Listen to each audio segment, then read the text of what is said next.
আজকের পর্বটি হলো তরুণ তুর্কি সিপিএম নেতা প্রতীকুর রহমানকে নিয়ে। প্রতীকুর রহমান সিপিএম ত্যাগ করছে এবং তৃণমূলে যোগ দিচ্ছে। তো তৃণমূলে কেন যোগ দেবে, কেনই বা সিপিএম আজকের ত্যাগ করল, আর কেনই বা সে তৃণমূলে যোগ দিচ্ছেন, তার কতগুলো কারণ নিয়েই আজকের ভিডিওটি। তার মধ্যে প্রথম কারণ হচ্ছে প্রতীকুর রহমান 2-3 মাস ধরে একটি চিঠি দলকে দিয়েছে, সেই চিঠিটি বাইরে প্রকাশ হয়েছে, যা সিপিএম এর নীতির পুরো বিরুদ্ধে। এই একটি কথা।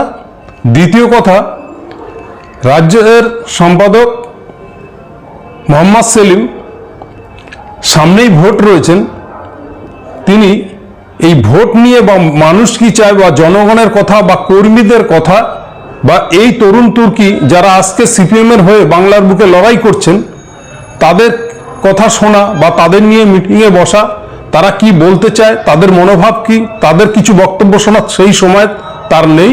তিনি হুমায়ুন কবিরের সাথে গোপন বৈঠক করতে ব্যস্ত, কেননা তিনি আছেন তার নিজের জন্য, নিজে কিভাবে জিতবেন, কি তিনি কি করে বিধায়ক হবেন সেই চিন্তায়। এরই বহিঃপ্রকাশ। তার কারণেই প্রতীকুর রহমান আজ তৃণমূলে।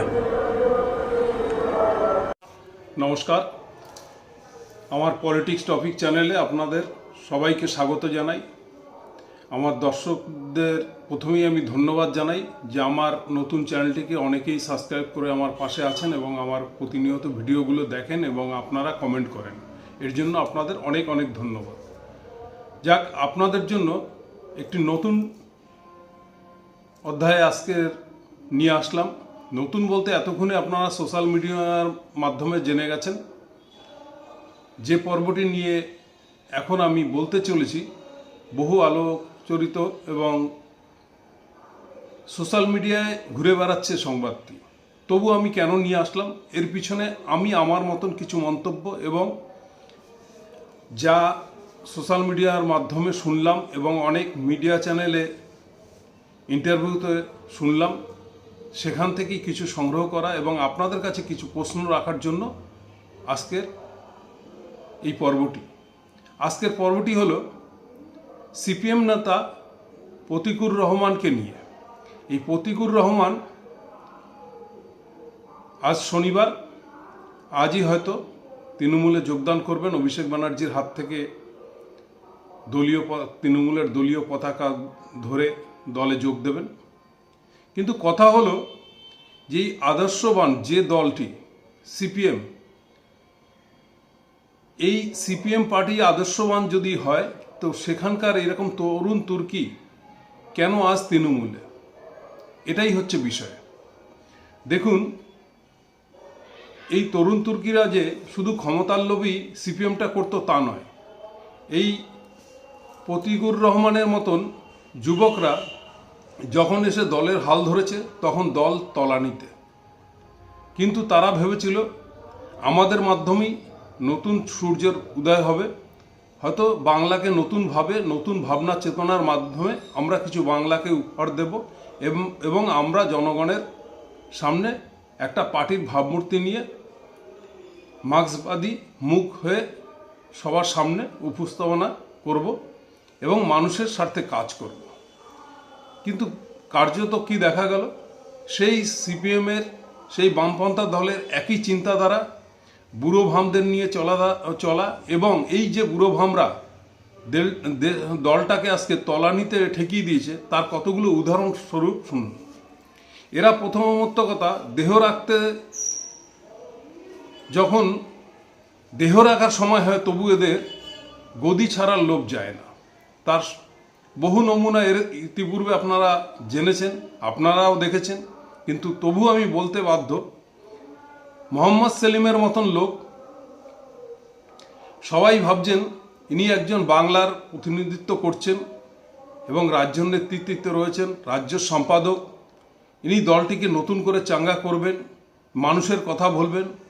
কিন্তু না, এই মোহাম্মদ সেলিম শুধু হচ্ছে সুযোগ সন্ধানী লোক। উনি ভাবেন আমি জিতলে বাপের নাম, মানে কথায় আছে না, আমি বাঁচলে বাপের নাম, উনি ঠিক তাই।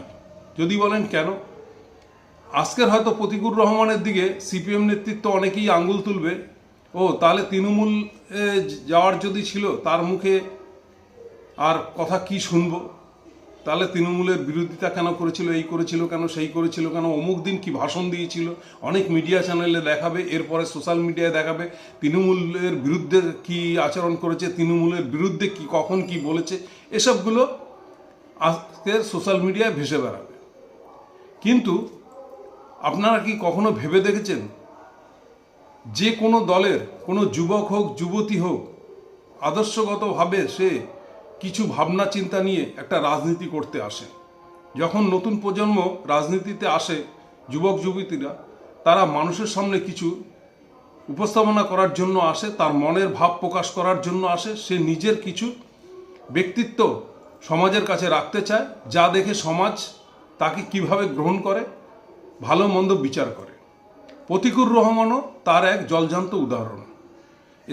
এসএফআই করা ছাত্র সংগঠন থেকে উঠে আসা ছেলে, অনেক সংগ্রামী লড়াই করেছে। আপনারা জানেন বিগত দিনে লোকসভায় তাকে টিকিট দেওয়া হয়েছিল ডায়মন্ড হাবড়ার থেকে, অভিষেক বন্দ্যোপাধ্যায়ের বিরুদ্ধে ইনি দাঁড়িয়েছিলেন, ভোটও পেয়েছিলেন, সুবক্তা। কিন্তু সেই অভিষেক বন্দ্যোপাধ্যায়ের হাত থেকে আজকে পতাকা নেবে, এটা কেমন লাগছে? অনেকের কাছেই খারাপ লাগছে, কিন্তু আমার কাছে নয়। যদি বলেন কেন, রাজনীতিতে কোনোটাই অসম্ভব না। তাই যদি হয়, ৩৫ বছর দেখেছেন সিপিএম এবং কংগ্রেসের যে লড়াই, বহু কংগ্রেস কর্মীর জীবন গেছে সিপিএম নেতাদের হাতে, এবং সিপিএমের অনেক নেতাকর্মী খুন হয়েছে কংগ্রেস কর্মীর হাতে। এখনও একজন বেঁচে আছে, দুহাত কেটে দিয়েছিল কংগ্রেস করার অপরাধে। তাছাড়া সিপিএম নেতাদের যত অপকাজ, সাইবারি থেকে শুরু করে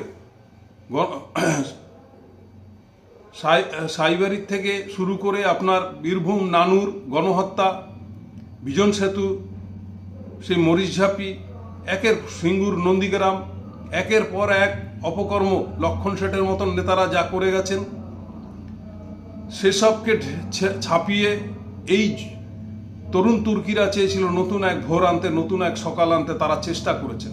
কিন্তু কি দেখেছেন, যে এখানে যারা বুড়োভাম হয়ে গেছে তারা হচ্ছে ক্ষমতা লবি এবং আন্ডারস্ট্যান্ডিং এবং লবিবাজি, যেটা প্রতিকুর রহমান ইন্টারভিউতেও বলেছে।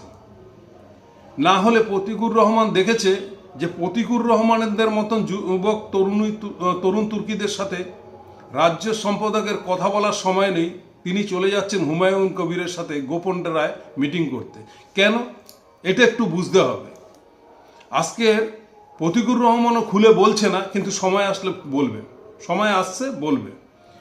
এই হুমায়ুন কবিরের সাথে দেখা করতে যাওয়ার কারণ একটাই, সেলিম ভোটে দাঁড়াবেন এবং তিনি শুধু যাতে জিততে পারেন, দল জাহান্নুমে যাক, এটাই হচ্ছে তার মূল উদ্দেশ্য।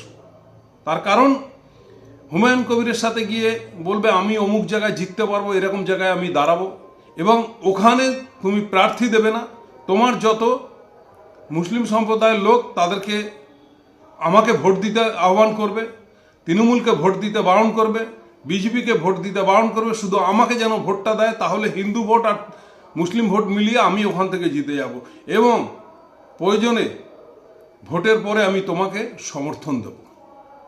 এই ধরনের মানসিকতা হচ্ছে এই সেলিমবাবুর। কেননা সেলিমবাবু এর আগেও যখন রায়গঞ্জে জিতেছিলেন মাত্র ২৫০০ ভোটে, না ২২০০ ভোটে জিতেছিলেন, এমন কোনো ভোটে নয়।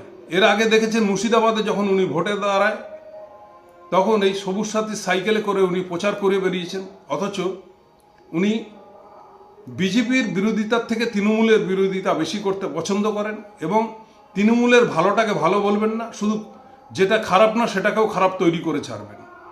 এবং আরও একটা জিনিস প্রতিকুর রহমান দেখেছেন, যে এসআইআর নিয়ে বাংলায় বহু মুসলিম সমাজের মানুষের নাম বাদ যাচ্ছে, তার সাথে হিন্দুদেরও নাম বাদ যাচ্ছে। এই যে বিকাশ রঞ্জন ভট্টাচার্যের মতন লোকরা আজকের চাকরি খেয়ে নেওয়ার জন্য পয়সা নিয়ে কেস লড়ে বহু কোটি টাকা কামিয়েছেন এবং চাকরি পাইয়ে দেবে এই আশাও দিয়ে, কিন্তু চাকরি পাওয়া তো দূরের কথা, আরও অর্ডার করে দিয়ে সর্বনাশ করেছেন। কিন্তু এসআইআর এর বিরুদ্ধে কিন্তু উনি একটি সেরকম কোনো এদের না আন্দোলন, না সেরকম কোনো প্রেস কনফারেন্স, না কোর্টে কোনো কেস করা, না সেখানে বিরোধী নেত্রী মমতা বন্দ্যোপাধ্যায়, প্রতিকুর রহমানের যে বিরোধী নেত্রী সেই হিসাবে বলছি, বিরোধী নেত্রী বাংলার বুকে শাসক দলের নেত্রী, তিনি কিন্তু সুপ্রিম কোর্টে গেছেন। তিনি নিজে সওয়াল করেছেন পশ্চিমবাংলার জনসাধারণের জন্য। এগুলো কিন্তু প্রতিকুর রহমান দেখেছেন এবং তার মধ্যে একটা জাগরণ হয়েছে। জাগরণটা কীরকম দেখেছে যে তাদের দলীয় সেই এখনও একই চিন্তাধারা, মানুষকে বোকা বানানো, এদিকে মুখে বলবে গরিবের সরকার, সাধারণ সরকার, কিন্তু সাধারণ মানুষের জন্য এরা কোনোদিনই কিছু ভাবেনি। সেই ক্ষমতা লোভী আর ক্ষমতার কথা ভেবেছেন।